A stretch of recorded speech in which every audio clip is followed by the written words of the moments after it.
Question 1.15. What is the net flux of the uniform electric field of exercise 1.14 through a cube of side 20 cm oriented so that its faces are parallel to the coordinate planes? एक question दिया हुआ है मेरे पास, last question 3.14 का ही extension है। इसमें क्या कहा गया है, एक क्यूब है जो कोऑर्डिनेट प्लेन्स के ऊपर रखा हुआ है। इसका डायमेंशन है 20 सेंटीमीटर ईच। एक क्यूब एक साइड का 20 सेंटीमीटर है और हमें पता है पूरा सारे साइड सेम होते हैं तो सबका डायमेंशन 20 सेंटीमीटर होगा। क्यूब है ये और हमें दिया हुआ है सेम इलेक्ट्रिक फील्ड दिया हुआ है। इसकी वैल्यू 3 × 10⁻³ न्यूटन पर कूलम, सेम प्रीवियस क्वेश्चन का वैल्यू है और डायरेक्शन सेम इसी डायरेक्शन है, ई की वैल्यू।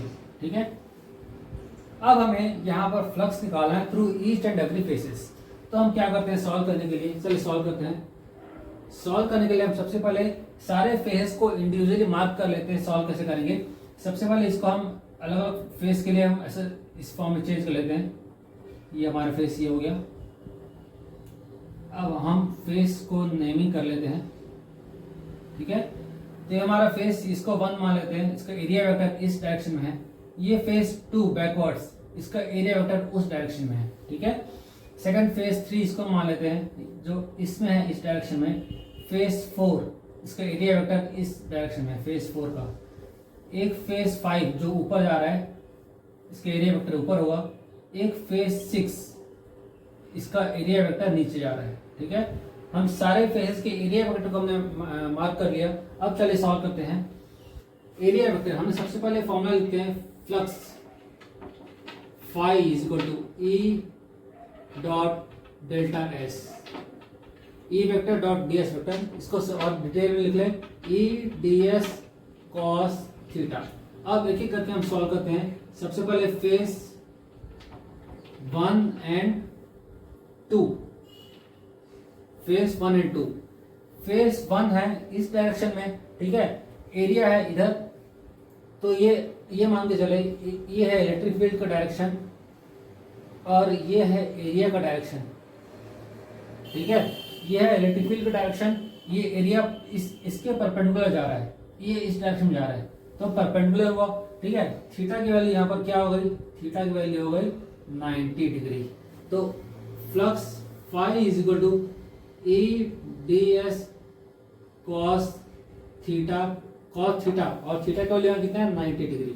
तो यहाँ हो गई फ्लक्स फॉर फेस 1 एंड 2 0। ठीक है, दिख रहा है आपको डायग्राम में, सेल्फ एक्सप्लेनेटरी डायग्राम है, इसमें ज्यादा समझाने वाली कोई बात है नहीं। मैंने बस एरिया का मेंशन कर लो। इस क्वेश्चन को सॉल्व करने का तरीका यही है, आप एरिया वेक्टर को मेंशन कर लो, किस डायरेक्शन में एरिया है, किस डायरेक्शन में ये है इलेक्ट्रिक फील्ड है। आपको क्वेश्चन ऑटोमेटिकली सॉल्व हो जाएगा, ज्यादा मेहनत करने की जरूरत नहीं पड़ेगी। Next, face 2 and face 3 and 4। ठीक है, फेस 3 एंड 4। फेस 3 है इस तरफ, इलेक्ट्रिक फील्ड दूसरी तरफ है, तो दोनों का ये इलेक्ट्रिक फील्ड का डायरेक्शन है और एरिया वेक्टर का डायरेक्शन भी यही है। दोनों के बीच का एंगल कितना है, theta is equal to 0 degree. ठीक है, इसको अलग से लिख लेते हैं। Flux 1 E for face 3, for face 3 E D S cos 0। तो ये हो गया ई डॉट डी एस। ठीक है, ये हमारा हो गया फॉर फेस 3। फेस 4 इसके एरिया इलेक्ट्रिक फील्ड इस डायरेक्शन में है, एरिया अपोजिट डायरेक्शन में है। दोनों के बीच का एंगल कितना हो गया, थीटा हो गया 180 डिग्री। ठीक है, उल्टा हो गया। तो for face 2 E dot D S cos 180 degree. Cos 180 होता है -1, तो minus E dot D S delta flux for total, दोनों फेस के मिलाएंगे, दोनों फेस के लिए सॉल्व करेंगे। E dot D S plus minus E dot D S, ये हो गया 0 इसके लिए भी। ठीक है, नेट फ्लक्स उस डायरेक्शन में इस डायरेक्शन में, नेट फ्लक्स दोनों मिला के 0 है। Now face 5 and 6 again, delta phi is equal to delta phi 1 plus delta phi 2। Delta phi 1 है E D S cos, phi 1 किसके लिए, ऊपर के लिए 5, इसके लिए थीटा की वैल्यू कौन सी है, ये है इलेक्ट्रिक फील्ड ये थीटा है, ठीक है। इसमें ऐसा उल्टा था, ऐसा बना लेते हैं, ये था डायरेक्शन, तब भी थीटा 90 ही था इसके लिए, ठीक है।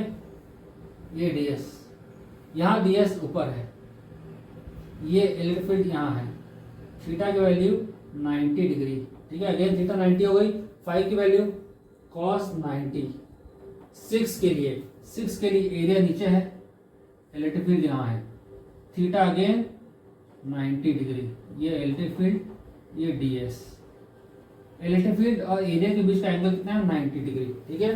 प्लस ई ds cos 90, दोनों मिला के आंसर हो गया 0। तो सारे फेसेस से हमने सॉल्व कर लिया एक एक करके। फेस अगर अप्लाई करो, आपको बस डायरेक्शन समझ में आना चाहिए। इलेक्ट्रिक फील्ड का डायरेक्शन इस तरफ है, एरिया वेक्टर का सारे 6 वेक्टर का हमें सारे फेस रखना, मेंशन करना है और डायरेक्शन शो करना है, किसका डायरेक्शन कहाँ पर है। यहाँ एक बात और इम्पोर्टेंट है, क्वेश्चन में E और ds दोनों का वैल्यू समझना जरूरी है। इनमें से एक भी चेंज हो गया तो फ्लक्स की वैल्यू चेंज होगी। इसमें हमने सिर्फ एरिया हर जगह चेंज किया, E की वैल्यू को हमने चेंज नहीं किया। क्वेश्चन में ध्यान से पढ़ेंगे आप, तो क्वेश्चन में दिया हुआ है यूनिफॉर्म इलेक्ट्रिक फील्ड। अगर आप यूनिफॉर्म वर्ड पर ध्यान देंगे तो ये क्वेश्चन इजीली समझ में आएगा। अगर यूनिफॉर्म नहीं होता, E की वैल्यू अलग होती, तो फ्लक्स की वैल्यू भी जगह जगह चेंज होती। जहां E चेंज होगा वहां फ्लक्स चेंज होगा, जहां एरिया वेक्टर चेंज होगा वहां फ्लक्स चेंज होगा। ये इंपॉर्टेंट है समझना इस क्वेश्चन में, ठीक है। Okay, question, next question.